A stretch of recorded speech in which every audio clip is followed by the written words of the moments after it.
விரும்புவதாக அனுமதி கேட்டாங்க. நீ தனியாக எப்படி புதிய சபையை உருவாக்குவாய் என்று அந்த தலைமை சகோதரி கூற, அதற்கு புனித அவிலா தெரசா, என்னை போல இங்குள்ள சில அருட்சகோதரிகள் எளிமையை ஏழ்மையை விரும்புகிறார்கள், அவர்களுடன் நான் செல்ல அனுமதித்தாங்கன்னு கேட்டாங்க. மதர் சுப்பீரியர் அவர்களுக்கு இறையாசை கூறி அனுப்பி வைத்தார்.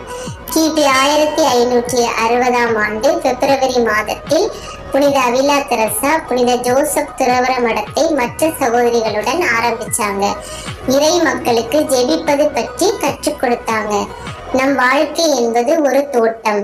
இறைவனின் ஆசை பெற தோட்டம் செழுமையடைய நீர் பாய்ச்சுவது நம் ஜபங்கள். இதற்கு 4 நிலைகள் உண்டு. முதல் நிலை நாம் வாளியில் நீர் இறைத்து பாய்ச்சுவது. இது நாம் கடின தவ முயற்சிகள் செய்து ஜெபித்து இறைவனில் இணைவது. இரண்டாவது நிலை கப்பி போட்டு நீர் இறைப்பது. இது நாம் கடின பக்தி முயற்சிகள் இல்லாமல் எளிதாக ஜெபித்து இறைவனோடு ஒன்றிப்பது. மூன்றாம் நிலை வாய்க்கால் வெட்டி நீர் பாய்ச்சுவது. இது இன்னும் எளிதாக ஜெபித்து நாம் இறைவனோடு ஒன்றிணைவது. நான்காம் நிலை மழை பொழிவது. ஆண்டவரே அவருடைய ஆசீர்வாதத்தை மழையாக பொழிந்து நம் ஜெப முயற்சிகளை ஆசீர்வதிப்பது என்று அழகாக எடுத்து சொன்னாங்க. அதன் பிறகு புனித அவிலா தெரசாவின் நண்பரான புனித சிலுவையின் யோவான் கார்மேல் சபையின் அருட்சகோதரிகள் பிரிவை புதுப்பிக்க அவருக்கு உதவினார். அவருடைய உதவியால் புனித அவிலா தெரசா 17 மடங்களையும் 15 ஆசிரமங்களையும் நிறுவினார். புனித அவிலா தெரசாவும் புனித சிலுவையின் யோவானும் உலகம் முழுவதும் சென்று 30 துறவற மடங்களை ஏற்படுத்தினாங்க.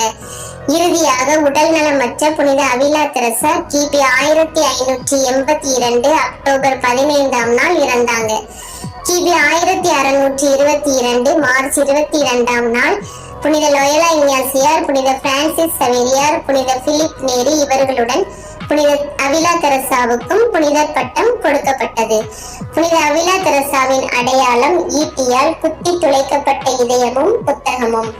அழியா உடல் வரம் பெற்ற புனித அவிலா தெரசாவின் இதயத்தை கிபி 1872 பரிசோதித்த 3 மருத்துவ நிபுணர்கள் அவருடைய இதயத்தில் ஈட்டியால் ஆன காயம் இருப்பதாக சாட்சியம் அளித்துள்ளனர். அவிலா தெரசா உலகின் நவீன நாகரிகமான வாழ்விலிருந்து மீண்டு இறை அன்பால் நிறைந்து புனித நிலைக்கு உயர்த்தப்பட்டது போல நீங்களும் உலகின் கவர்ச்சியான அறிவியல் வளர்ச்சியின் அடையாளங்களான நவீன சாதனங்களிலிருந்து மீண்டு இறை அன்பில் நிலைத்து புனித நிலைக்கு உயர முயற்சி செய்வீர்களா?